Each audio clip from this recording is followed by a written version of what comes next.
این داستان یکی از تاثیرگذارترین آدم‌های دوران ماست. کسی که با پولی که توی کسب و کارهای مختلف به دست آورده داره رویاهای کودکی خودش رو تبدیل به واقعیت میکنه. از پورتوریای آفریقای جنوبی تنهایی با بدترین شرایط بلند میشه و به آمریکا میاد و بعد از چند سال تبدیل به یکی از قدرتمندترین آدم‌ها توی دنیا میشه. سلام، من رضا توکلی ام و مرسی که به فوربو نگاه میکنید. این اولین قسمت از پرونده ایلان ماسک که توی اون میخوایم داستان خود ایلان ماسک و مسیر ساختن 3 کسب و کار زیپ2، x.com و پیپل رو مرور کنیم. 28 ژوئن 1971 توی شهر پورتوریا، پایتخت آفریقای جنوبی، اولین فرزند خانواده ماسک به دنیا میاد. ایلان اولین فرزند ارول و می بود. ارول ماسک متولد آفریقای جنوبی بود و از دانشگاه پورتوریا فارغ التحصیل شده بود و به عنوان مهندس الکترومکانیک کار میکرد. می هم متولد کانادا بود ولی از 2 سالگی با خانواده به پورتوریا مهاجرت کرده بودن و داشت به عنوان مدل کار میکرد. ارول و می توی سال 1970 با همدیگه ازدواج میکنن و 1 سال بعدش ایلان متولد میشه. خانواده ماسک از لحاظ مالی توی سطح خوبی بودن و مشکلی از این بابت نداشتن، ولی یه مشکل اساسی دیگه باعث میشه که بعد از تولد 3 فرزند اونا از هم جدا بشن. پدر ایلان طبق توصیفایی که ایلان و مادرش کردن اصلا آدم جالبی نبوده. می توی مصاحبه اعلام میکنه که فقط به خاطر اینکه در اون زمان احساس تنهایی میکرده حاضر به ازدواج با ارول شده. اون می رو همیشه تحقیر میکرده و با اینکه کارش توی حوزه مدلینگ بوده بهش میگفته که تو اصلا مناسب این کار نیستی و اصلا زشتی. وقتی ایلان هم به دنیا میاد اوضاع بدتر میشه. به قول ایلان ما خانواده شادی نبودیم. ایلان از زمانی که شروع به صحبت کردن میکنه توانایی‌های خاصی رو از خودش نشون میده و می میگه که اون توی 3 سالگی طوری در مورد مسائل مختلف صحبت میکرد و میتونست استدلال کنه که مطمئن بود با یک پسر بچه عادی طرف نیست. علاقه به کتاب‌های کمیک و علمی تخیلی پیدا میکنه و زمان زیادی از بچگیش رو با این کتاب‌ها سر میکنه. مجله‌هایی در مورد تکنولوژی‌های روز و همینطور مجله‌های علمی رو هم دنبال میکرده. یکی از اون مجله‌ها مجله PC and Office تکنولوژی بود که توش در مورد تکنولوژی‌ها و فناوری‌های جدید مطلب منتشر میشد. ایلان خودش رو با این چیزا سرگرم کرده بود و علاقه زیادی به مطالعه و یادگیری در مورد چیزهای جدید داشت و این باعث شده بود که یک درونگرایی خاصی هم داشته باشه و کمتر با بقیه بچه‌ها وقت بگذرونه. به واسطه اون کتاب‌های علمی تخیلی علاقه زیادی هم به دنیای کهکشان‌ها و سیاره‌ها پیدا می‌کنه و حتی موضوعات علمی مرتبط با اونا رو هم توی همون سن کم دنبال می‌کنه. مثلا اینکه سیاره‌های مختلف چقدر با زمین فاصله دارن، شرایط محیطیشون چطوریه. ایلان روز به روز داشت بزرگتر می‌شد و زمانی که هنوز به 10 سالگی نرسیده بود پدر و مادرش از هم جدا میشن. می دیگه نمیتونست رفتارهای ارول رو تحمل بکنه و بعد از طلاق به همراه برادر و خواهر کوچیکتر ایلان از خونه میره. ایلان بعد از طلاق پیش پدرش میمونه و با اون زندگی میکنه.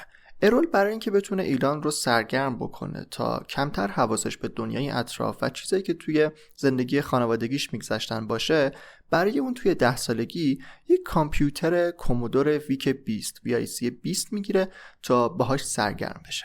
این بهترین اتفاق برای ایلان ماسک توی اون سن بود. اون همیشه دنبال تکنولوژی‌های روز بود و در موردشون مطلب میخوند و حالا میتونست یکی از اونا رو از نزدیک پیش خودش داشته باشه. اون کامپیوتر باعث میشه که ایلان به سراغ برنامه نویسی بره. توی کتاب فروشی‌های شهر دنبال کتاب در مورد برنامه نویسی و کامپیوتر میگرده و دونه دونه اونا رو میگیره و میخونه. طوری که وقتی پدرش اون رو به کلاس برنامه نویسی میفرسته کاملا به موضوعات مسلط بوده و میگه که از معلمش هم بیشتر اطلاعات داشته. بعد از ساعتها وقت گذروندن با کامپیوتر و تمرین برنامه نویسی، یه فراخوان توی یکی از مجله هایی که ایلان میخوند باعث میشه مسیر جدیدی توی زندگی براش ایجاد بشه. توی سن 12 سالگی متوجه میشه که توی مجله PC and Office تکنولوژی میتونه برنامه خودش رو ارائه بده و اون رو بفروشه. ایلان مشغول ساخت یک بازی میشه. یک بازی به اسم بلاستار طراحی میکنه که توی اون باید به سفینه‌های موجودات فضایی که برای حمله به زمین اومده بودن حمله میکردیم. کد بازی رو ایلان برای مجله میفرسته و توی دسامبر 1984 کد بازی توی مجله چاپ میشه و ایلان موفق میشه بازی که نوشته بود رو به قیمت $500 به مجله بفروشه. مجله تمامی کدهای بازی رو توی یک صفحه منتشر میکنه تا هر کسی که خواست کد اون رو توی سیستمش وارد بکنه و بازی ایلان رو تجربه کنه. اولین درآمد ایلان از برنامه‌نویسی به دست میاد. اون حالا میتونه با پول خودش کامپیوتر بهتر تهیه بکنه و کارهای بزرگتری کنه. بازی بلاستار اولین قدم ایلان ماسک 12 ساله توی دنیای کسب و کار بود. دوران دبیرستان ایلان هم به سرعت با برنامه‌نویسی و کار با کامپیوتر میگذره و اون آماده رفتن به دانشگاه میشه. ولی یه مشکلی وجود داشت. اون باید حتما به سربازی میرفت. ایلان دنبال راههایی بود که بتونه سربازی خودش رو دور بزنه.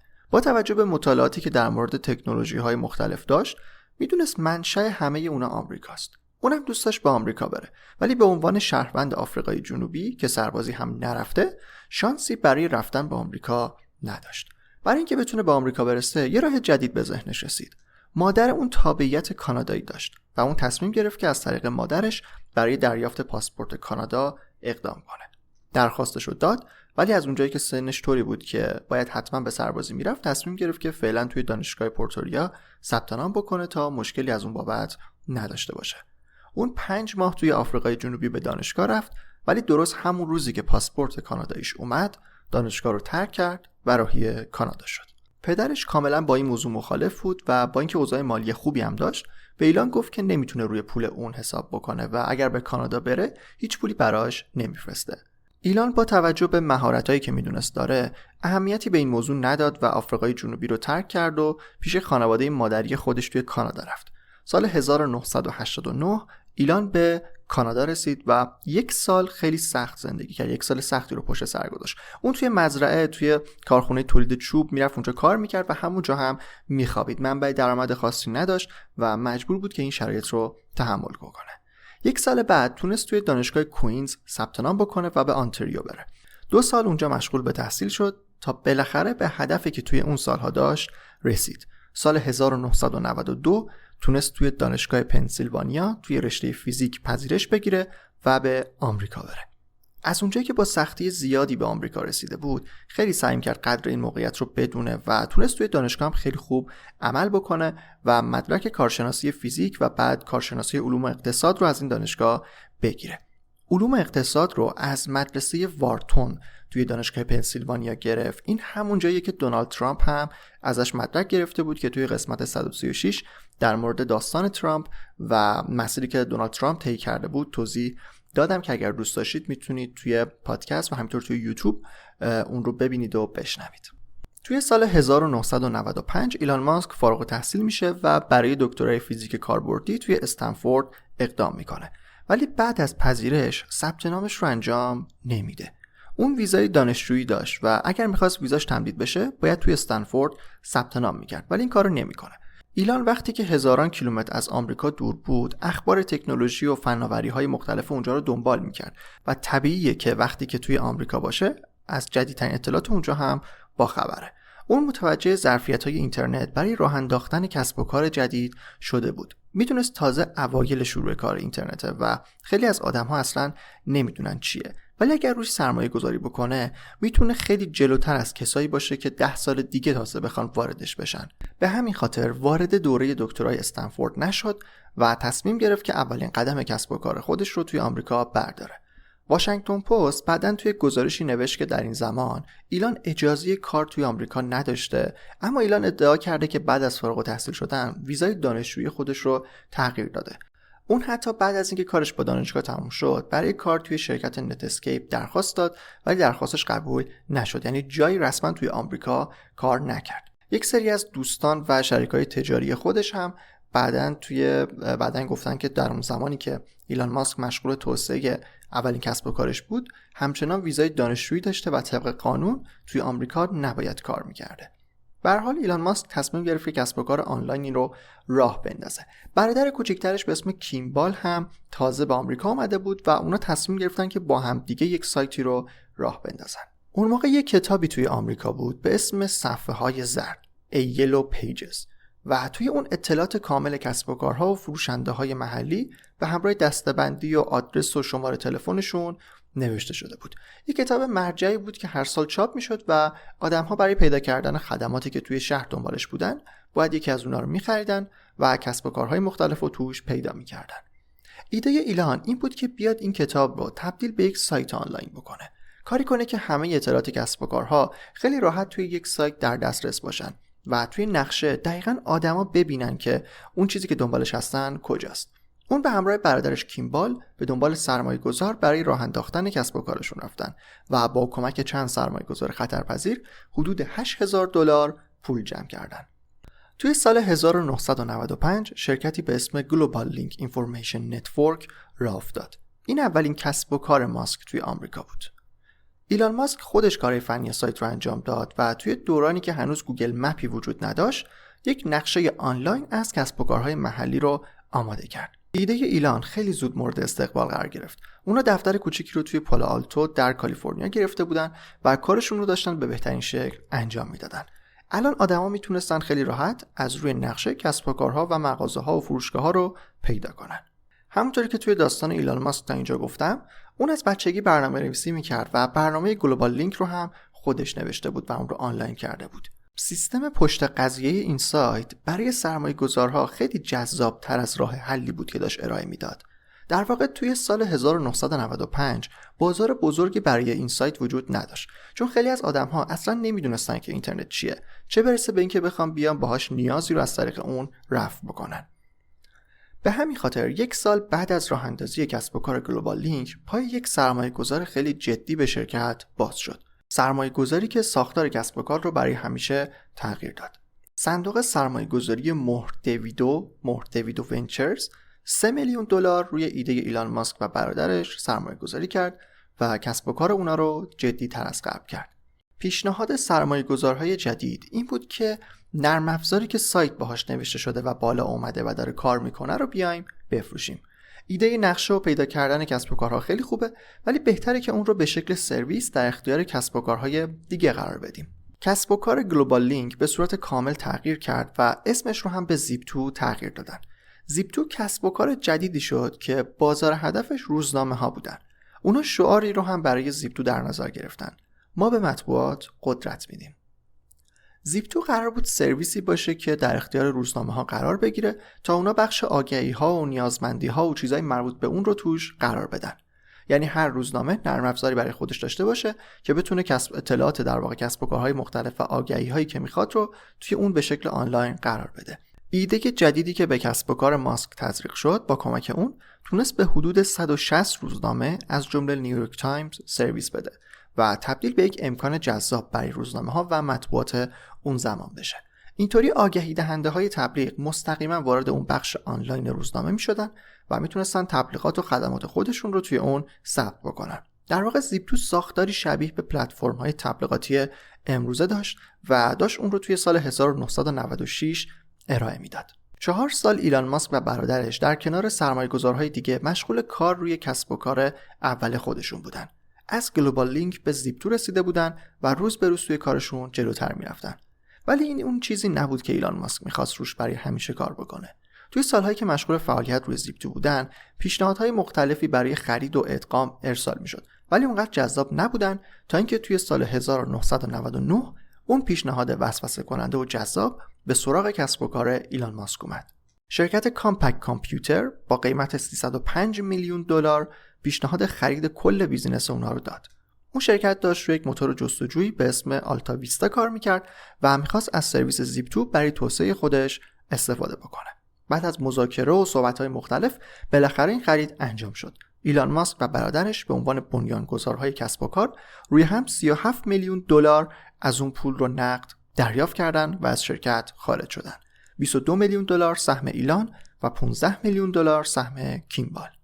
با اولین کسب و کاری که ایلان توی آمریکا راه انداخت، تونست تجربه موفقی رو بسازه. ایلان ماسک زمانی که زیپ2 رو فروخت 28 سالش بود و کلی پول برای راه انداختن کسب و کارهای جدید و ایده های جدید داشت. آدمی هم نبود که بخواد با اون پولی که به دست آورده بره دنبال یک زندگی راحت و آروم و تا آخر عمرش کاری نکنه. به همین خاطر همون سال با سرمایه خودش کسب و کار جدیدش رو راه انداخت. x.com. بعد از تجربه سایت زیپ2 و آشنایی با آدم‌های مختلف، ایلان با قدرت بیشتری به سراغ کسب و کار جدید خودش رفت. توی پروسه قراردادهای مالی و جذب سرمایه، ایلان متوجه سازوکار کند بانک‌ها برای تسویه و پرداخت و کلاً کارهای مالی شده بود. آدم‌ها هم اگر می‌خواستن غیر از پول نقد طور دیگه‌ای با هم تبادل مالی داشته باشن، باید میرفتن سراغ شعبه‌های بانک و دسته چک که اونم سختی‌های خودش رو داشت. این سختی‌ها تازه برای آدمایی بود که توی یک شهر و یک لوکیشن بودن. اگر آدما می‌خواستن به یک شهر و ایالت دیگه پول برای هم ارسال کنن، مشکلات بیشتر هم میشد. ایلان می‌خواست این مشکل رو از طریق اینترنت حل بکنه. در واقع ایده یک بانک کاملا آنلاین و اینترنتی رو توی سرش داشت و با یک سرمایه‌گذاری 12 میلیون دلاری شخصی و با همکاری آدم‌هایی که توی مدت زمان فعالیتش توی زیپ2 باشون آشنا شده بود، x.com رو راه انداخت. درست یک ماه بعد از فروش زیپ2، ایلان ماسک شرکت x.com رو ثبت کرد و تا حدود 8 ماه بعد نرم افزار و سایتشون هم آماده ورود به بازار شد. x.com با همکاری یک بانک محلی و صندوق مالی اعتباری فرست وسترن یک حساب بانکی آنلاین رو داشت برای کاربرانش ایجاد می‌کرد. حسابی که کاربرها با ثبت نام توی اون میتونستن با ایمیلشون توی x.com پول به هم انتقال بدن. 7 دسامبر 1999 سایت x.com بالا اومد و خیلی زود توی 2 ماه تونست 200,000 یوزر به دست بیاره. ایده x.com برای جذب کاربر جدید این بود که به هر کاربری که ثبت نام میکرد $10 هدیه میداد. از اون مهمتر، اگر کسی از طریق سایت برای کاربر دیگه دعوتنامه میفرستاد و اونم توی سایت ثبت نام میکرد، $20 دیگه هم هدیه میگرفت. با این روش اونا خیلی زود تونستن رکوردهای جذب کاربرشون رو توی همون شروع کسب و کار بزنن و بین کاربرای اینترنت اون زمان مطرح بشن. ولی x.com تنها نبود. یه شرکت دیگه هم دقیقاً کار اونا رو داشت انجام میداد. مکس لوچین و پیتر تیل توی سال 1998، یعنی یک سال زودتر از اینکه x.com شروع به فعالیت بکنه، شرکتی رو به اسم فیلد لینک راه انداختن که خیلی زود اسمش به کانفینیتی تغییر کرد. کانفینیتی قرار بود یک سیستمی برای انتقال دیجیتال پول باشه، یک کیف پول آنلاین باشه و درست مثل x.com میخواست به عنوان یک راه حل برای انتقال پول بین کاربرها خودش رو معرفی بکنه. اون موقع ایبی که یک سایتی برای خرید و فروش کالا بین کاربرها بود، دوران خیلی خوبی رو داشت پشت سر میگذاشت. حجم کاربرها و خرید و فروش‌ها همینطور به واسطه افزایش محبوبیت اینترنت داشت توش زیاد میشد و تبدیل به یکی از پربازدیدترین سایت‌های اینترنت شده بود. سیستمی که بتونه کار پرداخت رو برای کاربرها انجام بده به شدت توی اون حس میشد. کاربرهای ایبی خودشون میتونستن توی صفحه محصولی که درست میکردن اطلاعات پرداخت رو قرار بدن. میتونستن حساب بانکیشون رو معرفی بکنن برای پرداخت یا حتی قراری رو برای دریافت پول به شکل نقد ست بکنن. اینجا کانفینیتی وارد کار میشه. اونا اسم پیپل رو برای سیستم پرداخت کاربر به کاربر خودشون انتخاب میکنن.